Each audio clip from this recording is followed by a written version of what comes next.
Hello student. तो last video में हमने बात किया हुआ था मिरर के टाइप्स। देखो 3 वीडियो में पूरा चैप्टर खत्म होने वाला है, मतलब 1-1.5 घंटा दे दो जिंदगी का तो पूरा काम खत्म हो जाएगा। सबसे पहली बात, फर्स्ट वीडियो में हमने देखा भाई इंट्रोडक्शन लाइट का और क्या क्या पढ़ाने वाला हूं। दूसरे वीडियो में हमने क्या किया, मिरर के बारे में बताया और उसके टाइप्स बताया, लॉ ऑफ रिफ्लेक्शन बताया और खासकर मैंने प्लेन मिरर के बारे में पढ़ाई किया। तो प्लेन मिरर में हमें नंबर ऑफ इमेज, अगर 2 प्लेन मिरर को एक साथ में जोड़ दें अलग अलग एंगल से तो नंबर ऑफ इमेजेस कैसे बनेंगे, सो उसके बारे में बात किया था। आज हम बात करेंगे स्फेरिकल मिरर्स के बारे में। स्फेरिकल मिरर 2 तरीके से होते हैं, कॉनकेव मिरर, कॉन्वेक्स मिरर। इनके बारे में बात करेंगे, इनका रे डायग्राम बनाएंगे। तो रे डायग्राम क्या होता है यार, ये सबसे बड़ी बेस्ट जरूरी चीज है भाई। रे डायग्राम वो है, देखो किसी चीज को आप प्रैक्टिकली देख रहे हो, एक आईने के सामने खड़े हो और आप कैसा फील कर रहे हो उसको इस बोर्ड पर दिखाना, दैट इज कॉल्ड रे डायग्राम। कोई स्फेरिकल मिरर है ऐसे और आप उसके सामने खड़े हो, उसकी पोजीशन को चेंज करते जाते हो और आप अपना अलग अलग डिफरेंट इमेजेस देखते हो, उसका साइज अलग अलग देख रहे हो। ठीक है भाई, वो आसान है प्रैक्टिकल, हाँ, लेकिन उसको यहां पर 2 डायमेंशनल बोर्ड पर बता देना, बुक में लिखना, ये एक अलग टास्क है, ये एक अलग इंपॉर्टेंट टर्म है, इंपॉर्टेंट पॉइंट है। तो उसी को हम लोग रे डायग्राम बोलते हैं। तो रे डायग्राम हम लोग बनाएंगे आज। स्फेरिकल मिरर का अलग अलग इमेज फॉर्मेशन कैसे कैसे होता है उसके बारे में बात करेंगे। तो जो अपना आज का जो हमारा मेन पढ़ना है वो है भाई स्फेरिकल मिरर। अब स्फेरिकल मिरर के अंदर अगर देखा जाए तो 2 है भाई, एक है कॉनकेव और एक है कॉन्वेक्स।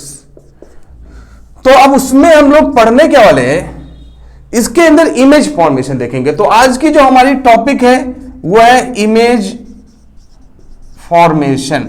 समझ लो टॉपिक का नाम ही है इमेज फॉर्मेशन या image formed by concave mirror and convex mirror. अब इमेज कैसे बनेगा, रे डायग्राम कैसे बनाएंगे, जो इमेज बन रहा है रियल में, जो प्रैक्टिकली आप देख रहे हो, आईने के सामने, मिरर के सामने, उसको प्रैक्टिकली जो देख रहे हो उसको रे के फॉर्म में, मतलब 2 डायमेंशनल बोर्ड पर कैसे बनाओगे। तो उसके कुछ रूल हैं, कुछ पॉइंट्स हैं जो याद रखना पड़ेगा। सबसे पहली बात, इमेज फॉर्मेशन के लिए कुछ टर्म्स आपको याद रखना पड़ेगा। इसके लिए इसको इमेज फॉर्मेशन के लिए 2 चीजें याद रखना पड़ेगा। तो देखो 2-2 का हमारा एक सिस्टम है, याद रखना आसान हो जाता है। तो सबसे पहली बात, इसके कुछ टर्म्स याद रखने पड़ेंगे। टर्म्स, कौन से टर्म्स, इंपॉर्टेंट टर्म्स। और उसके बाद कुछ रूल्स आपको याद रखना पड़ेगा। गारंटी है अगर ये 2 चीजें आपको जान जाओ तो इमेज फॉर्म करना बहुत आसान हो जाएगा कॉनकेव मिरर या कॉन्वेक्स मिरर में। तो सबसे ज्यादा जरूरी है इंपॉर्टेंट टर्म्स। उसके बाद नंबर 2 है क्या भाई, रूल्स। कैसे इमेज फॉर्म बनाएंगे भाई, यहां पे एक रूल है ना काम करने के लिए। प्रैक्टिकली तो ऐसे दिख जाएगा, अपने लोकेशन चेंज करते रहो, लेकिन यहां पे उसको दिखाने के लिए आपको कुछ रूल बनाना पड़ेगा, कुछ टर्म्स याद रखना पड़ेगा। तो मैं आपको सबसे पहली बात इंपॉर्टेंट टर्म्स बता रहा हूं भाई। देखो ये फर्स्ट है हमारा सबसे ज्यादा इंपॉर्टेंट, क्या है भाई, important terms for spherical mirror. Spherical mirror का कुछ इंपॉर्टेंट टर्म्स है, पहले उसको मैं बताऊंगा, क्योंकि उसको जब जानोगे तो रे डायग्राम बनाना आसान हो जाएगा, चीजों को पहचानोगे। तो चलो मान लो कोई ऐसे एक स्फेरिकल मिरर ले रहा हूं मैं, ये कॉनकेव स्फेरिकल मिरर है भाई, देखा जाएगा अच्छी है कि नहीं। तो हमने एक मिरर ले लिया ऐसे खूबसूरत सा, पीछे की तरफ कोटिंग कर दिया। कौन सी कोटिंग भाई, लिबीग ने सबसे पहले किया था, कौन सा कोटिंग, सिल्वर। उसके बाद एक लाइन, उसको बीच से जस्ट एक लाइन ड्रॉ कर दिया। बेटा ये जो लाइन ड्रॉ है ना, यही तो इंपॉर्टेंट टर्म है। ये इसका नाम है प्रिंसिपल एक्सिस। क्या नाम है भाई, प्रिंसिपल एक्सिस उसका नाम है, ठीक है। ये जो PLE नहीं है भाई, PAL है, क्योंकि ये प्रिंसिपल एक्सिस है, ठीक है, मुख्य रेखा है, मुख्य है एक्सिस, है कि नहीं। और प्रिंसिपल मतलब सिद्धांत होता है, मेरा ये प्रिंसिपल है, लेकिन ये प्रिंसिपल का मतलब समझ लो मेन। ठीक है, तो कभी कभी अक्सर गलती कर देते हैं भाई, जैसे मैंने किया। तो ये प्रिंसिपल एक्सिस है, ये जो लाइन जो किसी भी स्फेरिकल मिरर को आधे आधे पार्ट में बांटती है, उस लाइन का नाम है, उस एक्सिस का नाम है स्फेरिकल प्रिंसिपल एक्सिस। ये जो पॉइंट जहां पे ये मिरर आधे से बढ़ता है, इसको हम लोग पोल बोलते हैं। क्या बोलते हैं भाई? पोल। ये जब मिरर को आगे बढ़ाओगे ना, तो हो सकता है ऐसे कहीं गोल सा बने भाई, तो बीच में सेंटर होगा, ऑब्वियस सी बात है। तो इसको C से डिनोट करते हैं और इसका नाम है सेंटर ऑफ कर्वेचर। क्यों? चूंकि ये कर्व बन रहा है ना, ये जो कर्व बनेगा उसका जो सेंटर होता है उसका नाम सेंटर ऑफ कर्वेचर होता है। बहुत सिंपल है यार, टर्म्स याद रखने से काम होने वाला है, इसलिए बोल रहा हूं। अच्छा ये बताओ, ये यहां से सेंटर से लेकर जो मेन समझ लो पेरीफेरी तक की जो दूरी होती है, इसको हम लोग क्या बोलेंगे भाई? ये पूरी दूरी, इसको हम लोग बोलते हैं radius of curvature. Radius of curvature. एक बात बताऊं, देखा जाए तो ये सब चीजें आप पहले से जानते हो। अरे भाई कोई सर्कल है तो सर्कल के अंदर सेंटर होता है जो बीच का पार्ट होता है, उसके बाद वहां से कोई कहीं भी दूरी चले जाओगे तो उसका नाम रेडियस होता है। तो यहां पे सेंटर ऑफ कर्वेचर है, कर्व है, तो इसीलिए जो उसका रेडियस होगा उसका नाम रेडियस ऑफ कर्वेचर होगा। बहुत सिंपल है। हाँ एक बात है, जो रेडियस ऑफ कर्वेचर की दूरी को अगर आधा कर दिया जाए, रेडियस को अगर आधा कर दिया जाए, देखो ना ये रेडियस ऑफ कर्वेचर है, ये पूरा यहां से लेकर सेंटर ऑफ कर्वेचर से लेकर पोल तक की दूरी को हम लोग रेडियस ऑफ कर्वेचर बोलते हैं। तो रेडियस ऑफ कर्वेचर का आधा अगर कर दो, रेडियस ऑफ कर्वेचर को अगर आधा कर दो, तो भाई आपको मिलेगा फोकस। तो जस्ट आधा करने पर जो पॉइंट मिलता है उसको प्रिंसिपल फोकस बोलते हैं। क्या नाम बोलते हैं भाई? Principal focus. तो बहुत आसान है। अभी मैं इसको डेफिनेशन कैसे, देखो कितना आसानी से बन जाएगा। लोग रटते हैं, समझ ऐसे पूरा पूरा एकदम समझते नहीं, पर रट लेते हैं। डेफिनेशन कुछ नहीं, अभी देखना है, मजाक है एकदम।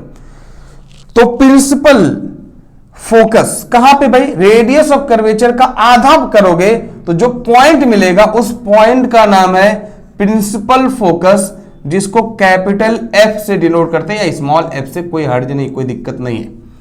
प्रिंसिपल फोकस से डिनोट करते हैं। सेंटर ऑफ कर्वेचर को कैपिटल C से डिनोट करते हैं। रेडियस ऑफ कर्वेचर को कैपिटल R से डिनोट करते हैं। ठीक है, पोल को पोल ही बोलते हैं, नॉर्मली P भी बोल देते हैं कभी कभी। ठीक है, अब देखो फोकस, प्रिंसिपल फोकस से लेकर पोल तक की जो दूरी होती है ना, इसको क्या बोलेंगे आप खुद ही बताओ ना? Focal length. प्रिंसिपल फोकस से, यानी फोकस से लेकर पोल तक की दूरी को हम लोग बोलते हैं फोकल लेंथ। फोकल लेंथ, और उसको इस F से ही डिनोट करते हैं, इसको F से ही डिनोट करते हैं। ठीक है, तो फोकल लेंथ भाई क्या है भाई? फोकस से लेकर पोल तक की दूरी को फोकल लेंथ बोलते हैं। अच्छा एक बात और है, तो आपको यहां पे एक पता चला कि फोकल लेंथ जो होगा वो रेडियस ऑफ कर्वेचर का आधा होता है। ये जानकारी मिल गई। फोकल लेंथ जो होता है वो रेडियस ऑफ कर्वेचर का आधा होता है। ये टर्म है, इतना ही टर्म है जिसको याद रखना है। इस टर्म को याद रखने से ना ये रूल समझ में आएगा, और जब ये रूल समझ में आएगा ना तो इमेज फॉर्म हो जाएगी, फटाफट काम करेंगे, है कि नहीं? देखते हैं यार, अब लोग बोलते सर आप पढ़ाते हो लेकिन इसका डिफिनेशन नहीं बताते। चलो भाई डिफिनेशन चाहिए ना, मैं डिफिनेशन बता दे रहा हूं आपको, डिफिनेशन चाहिए, लेकिन फिर से बोल रहा हूं रटना नहीं, इसलिए बताता नहीं, रटना नहीं। आप जो बोल रहे हो यहां पे जो किया हूं मैं, उसको इंग्लिश में ट्रांसलेट करेंगे। दैट इज कॉल्ड डिफिनेशन यार। जो हमने हिंदी में आपको बताया उसी को इंग्लिश में डिफाइन कर रहा हूं। हिंदी में डिफाइन किया ना, तो इंग्लिश में डिफाइन कर देंगे, उसकी डिफिनेशन बन गई। तो रटना नहीं है, ठीक है, रटना मना है। तो देखो कैसे शुरू करेंगे। तो यहां पे हमारा जो टर्म्स आए, क्या क्या आए हैं भाई? सबसे पहली बात तो पोल आया। जो टर्म्स आए हमारे वो कौन कौन सा आया? नंबर 1 पोल आया, पोल। नंबर 2 सेंटर ऑफ कर्वेचर आया सी। नंबर 3 फोकल लेंथ आया। नंबर 4 रेडियस ऑफ कर्वेचर आया, नंबर 4। ठीक है, फोकल लेंथ आया 5, फोकल लेंथ FL लिख दिया मैंने। ठीक है, ये सब टर्म्स आए। प्रिंसिपल फोकस आ गया, प्रिंसिपल फोकस आ गया, ऐसे 5-6 टर्म्स आ गए। अब उनको अगर लिखना है, डिफाइन करना है, तो कैसे डिफाइन करोगे? सबसे पहली बात, डायग्राम बनाना मस्ट है। डायग्राम बनाओगे, एक स्फेरिकल मिरर ले लिया, कोई भी ले लो, हमने क्या कॉनकेव मिरर ले लिया। अब उसको हमने क्या किया, उसके अंदर उसको जैसे कर्व नुमा बनाया, तो एक सर्कल की तरह दिख रहा था, तो जो सेंटर था वो सेंटर ऑफ कर्वेचर होता है। तो अगर बोले what is centre of curvature, तो सेंटर ऑफ कर्वेचर जो होता है स्फेरिकल मिरर का जो सेंटर पार्ट होता है, the centre points of any curvature, any curve या any spherical mirror is called centre of curvature. It is denoted by capital C। ठीक है, what is radius of curvature? It is the distance between centre of curvature and pole. या ऐसे बोलोगे what is radius of curvature, तो लिखोगे distance between centre of curvature and pole is called radius of curvature. ऐसे लिख देना। ठीक है, लिखकर टाइम पास करने की जरूरत नहीं है, मुझे आपको करने की जरूरत है। What is radius of curvature? Distance between centre and pole is called radius of curvature. ठीक है, रेडियस ऑफ कर्वेचर मिल गया। What is principal focus? The point, देखो ना, the point at which radius of curvature, the point at which radius of curvature becomes half is called principal focus. देखो ना, ऐसा point जहां पर रेडियस ऑफ कर्वेचर अपने का आधा हो जाए, that is called principal focus. कहीं रटने रटाने का काम ना करना प्लीज। ठीक है, ये सब चीजों पर इतना टाइम वेस्ट करने की जरूरत नहीं होती है, टाइम वेस्ट मत करो। उसके बाद what is focal length? Distance between focal या focus to the pole, distance between principal focus to the pole is called focal length. बात समझ में आया भाई? हो गया ये बात समझ में? What is principal axis? The axis which divide the spherical mirror into 2 parts is called principal axis। बोलोगे सर ये नहीं पसंद आ रहा है, कोई दिक्कत नहीं, वो भी 100% सही है। दूसरा point, the axis which is passing through the centre of the mirror is called principal axis. अब पसंद आया? ठीक है। What is pole? The point at which the middle point, ऐसा बोलो, the middle point of any mirror is called pole. या ऐसे, the point at which principal axis is passing through the mirror is called pole. भाई आपको क्या करना है ना भाई, बात को समझो। इतना स्लो में बोल रहा हूं, समझा रहा हूं। मेरे कहने का मतलब ये है कि चीजें सिर्फ समझने की होती हैं। डिफिनीशन तो आपको क्या है, जैसे समझ गए उसी को डिफाइन, उसी को ट्रांसलेट करना होता है, इतना करना होता है, ऑटोमेटिक हो गया। तो मैंने सारी चीजों को तो बता दिया भाई। प्रिंसिपल एक्सिस बताया, फोकल लेंथ बताया, सेंटर ऑफ कर्वेचर बताया, रेडियस ऑफ कर्वेचर बताया, फोकल लेंथ बताया, ठीक है, फोकस, प्रिंसिपल फोकस बताया, सब कुछ बता दिया भाई। हाँ, point focal length will be always equal to radius half of the radius of curvature। focal length is equal to radius of curvature divided by 2। ये याद रखना। इंपॉर्टेंट टर्म्स खत्म, ये वाला खत्म हो गया भाई। तो अब इसको इमेज फॉर्मेशन के लिए आपको क्या जरूरी था? इंपॉर्टेंट टर्म्स, और दूसरा जरूरी क्या था भाई? रूल्स। तब जाके इमेज फॉर्मेशन हो पाता किसका? कॉनकेव का और कॉन्वेक्स का। तो ये समझो कि हमारा जो टॉपिक था वो क्या था, स्फेरिकल मिरर। स्फेरिकल मिरर के अंदर इमेज फॉर्मेशन, और इमेज फॉर्मेशन था कॉनकेव और कॉन्वेक्स का, लेकिन उसको समझने के लिए सबसे पहले समझना था इंपॉर्टेंट टर्म्स। दूसरा क्या समझेंगे भाई, रूल्स। जब रूल्स समझेंगे तब जाके ये इमेज फॉर्मेशन ऑटोमेटिक समझ में आ जाएगा। तो दूसरा चलो देखते हैं, रूल्स फॉर रे डायग्राम, फॉर ड्राइंग रे डायग्राम। ठीक है, तो रूल्स क्या है भाई, रूल्स हमें देखना है फॉर इमेज फॉर्मेशन। तो क्या है रूल, क्या देखना है उसको मैं बताता हूं। तो पहला पढ़ लिया, पहला खत्म, मिटाऊं। उसके बाद दूसरा पढ़ना है अभी। दूसरा क्या है भाई, रूल्स। सिंपल है, थोड़ा सा जिंदगी के थोड़े कुछ टाइम दे दो, जिंदगी पूरी मजा आ जाएगी। आगे चलकर आपको पूरा यही पढ़ना रहेगा, 10th में, 11th में, हर जगह। नीट में जाओगे, लाइट बहुत ज्यादा इंपॉर्टेंट चैप्टर है, वहां भी कहीं भी हमेशा काम आने वाला है, तो प्लीज इसको सीरियस ले लो। तो पहला तो खत्म हो गया भाई इंपॉर्टेंट टर्म्स। दूसरे की तरफ जाते हैं, तो दूसरा है भाई क्या, रूल्स फॉर इमेज फॉर्मेशन या रूल्स फॉर रे डायग्राम।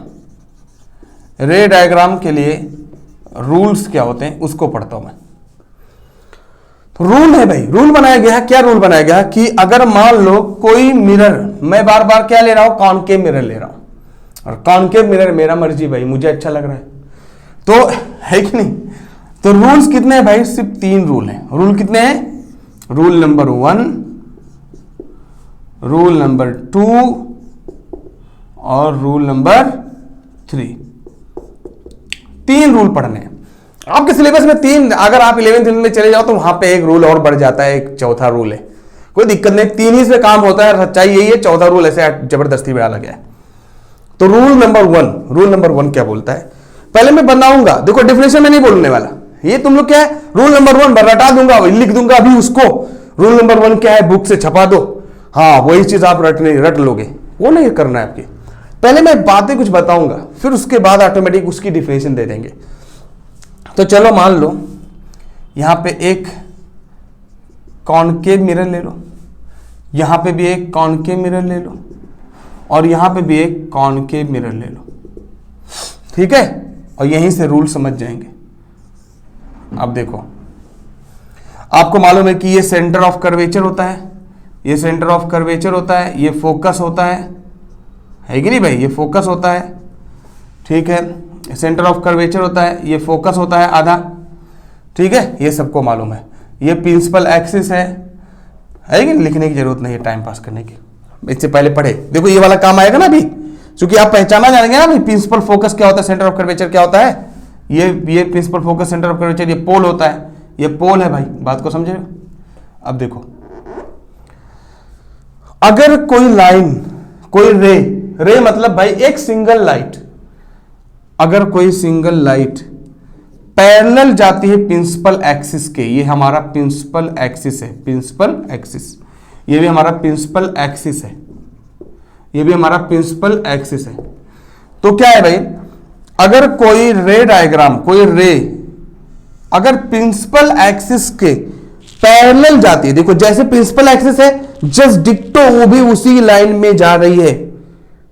अगर प्रिंसिपल एक्सिस के पैरेलल में जाती है तो वो रिफ्लेक्ट होगी भाई, मिरर है सामने, तो रिफ्लेक्ट होकर डायरेक्ट फोकस से होकर गुजरती है। हो गया रूल नंबर 1।